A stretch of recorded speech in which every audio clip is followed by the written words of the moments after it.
শেখ হাসিনার ভাষণ। ভারতে বসে হাসনাত আবদুল্লাহ যা বললেন তা সারা দেশে এক বিশাল উত্তেজনা সৃষ্টি করেছে।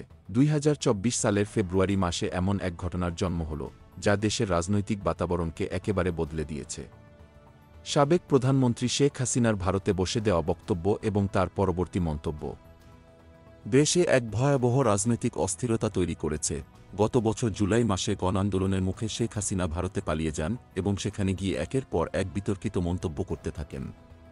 তবে ২০২৪ সালের ৫ ফেব্রুয়ারি বাংলাদেশের ছাত্র সমাজের উদ্দেশ্যে ভাষণ দেবার ঘোষণা দেওয়ার পর পরিস্থিতি একেবারে উত্তপ্ত হয়ে ওঠে।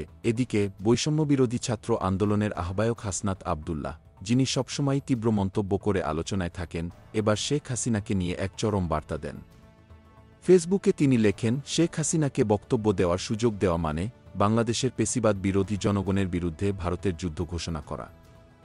এছাড়া তিনি আরও বলেন, যেসব মিডিয়া হাসিনার ভাষণ প্রচারের সাহস করবে তাদেরকে আমরা জাতীয় দালাল হিসেবে চিহ্নিত করব। হাসনাত আবদুল্লাহর এই বক্তব্য দেশের রাজনীতিতে নতুন উত্তেজনা তৈরি করে। বিবিসি বাংলার প্রতিবেদনে বলা হয়েছে, ছাত্র জনতার অভ্যুত্থানের ৬ মাস পর শেখ হাসিনা আওয়ামী লীগের লাইভ অনুষ্ঠানে যোগ দেবেন। সেখানে তিনি কি দায়মুক্তি কি শিরোনামে ভাষণ দেবেন, যেখানে তিনি আওয়ামী লীগ নেতাকর্মীদের দুঃখ দুর্দশা শুনবেন এবং দেশের বর্তমান পরিস্থিতি নিয়ে আলোচনা করবেন। এদিকে নিষিদ্ধ ছাত্র সংগঠন ছাত্রলীগ ৪ ফেব্রুয়ারি তাদের ফেসবুক পেজে জানায়, ৫ ফেব্রুয়ারি রাত ৯:০০টায় শেখ হাসিনা বাংলাদেশের ছাত্রসমাজের উদ্দেশ্যে ভাষণ দেবেন। তবে ঘোষণার পর কিছু সময়ের মধ্যেই ছাত্রলীগের ফেসবুক পেজ হঠাৎ অদৃশ্য হয়ে যায়। এই ঘটনাটি পুরো দেশে এক নতুন রাজনৈতিক উত্তেজনা সৃষ্টি করেছে।